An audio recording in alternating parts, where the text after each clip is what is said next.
everyone who thinks Quentin Wilson looks like Count Dracula.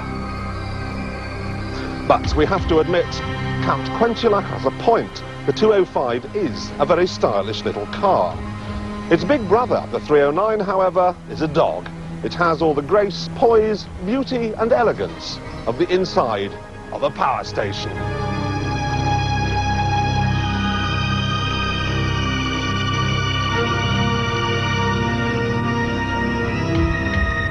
The 309, however, is dead.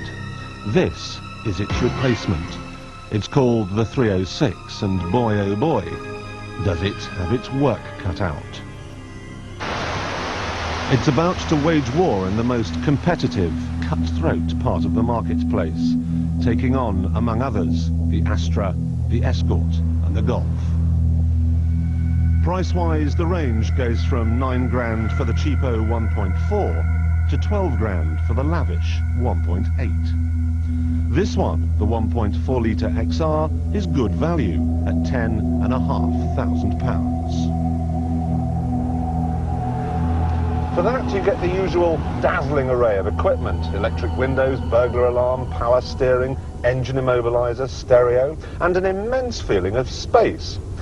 I'm not joking, it actually feels bigger in here than it did in the Jaguar XJ12 that we looked at a couple of weeks ago. However, the size is offset to a certain extent by a rather curious driving position.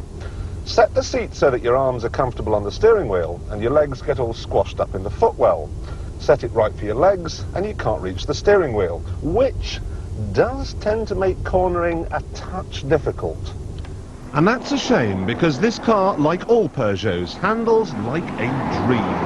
I could prattle on about the wheel at each corner layout and the torsion bar rear suspension, but basically you could sum it all up by saying Peugeot make better mass-market chassis than anyone else.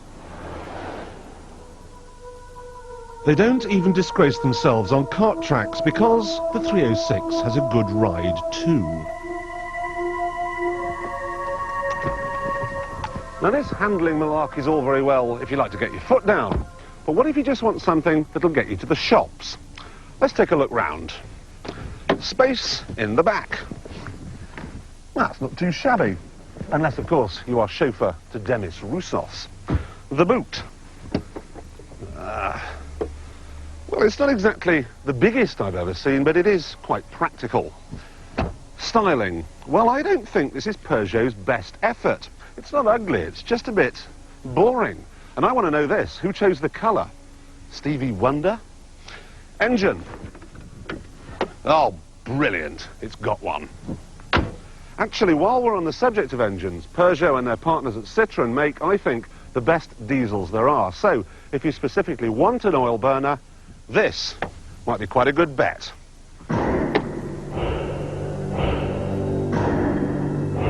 Certainly, there is a problem with the 1.4 litre petrol model. It may do 35 miles to the gallon. It may have good mid-range power, but it has the sprinting ability of an earthworm. It takes a woeful 15 seconds to get from 0 to 60. Mind you, that at least means it will be cheap to insure.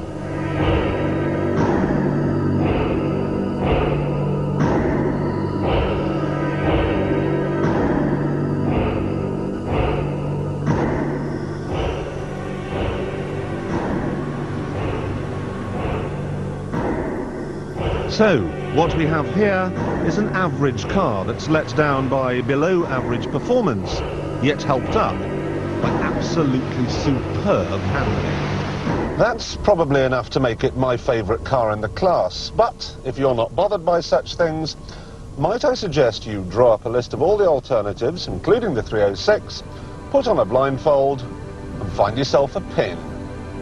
The trouble with cars of this type is that they're built and equipped to a price. They're the automotive equivalent of fridge freezers and tumble dryers. They're efficient, but dull. I was expecting some pizzazz from the 306, but I'm afraid there isn't any. It needs roughing up a bit. It's like the best behaved kid at school. You want to push its head down the lavatory. So, I'm off now. I'm going to plug it into a power station. See if that'll liven it up a bit.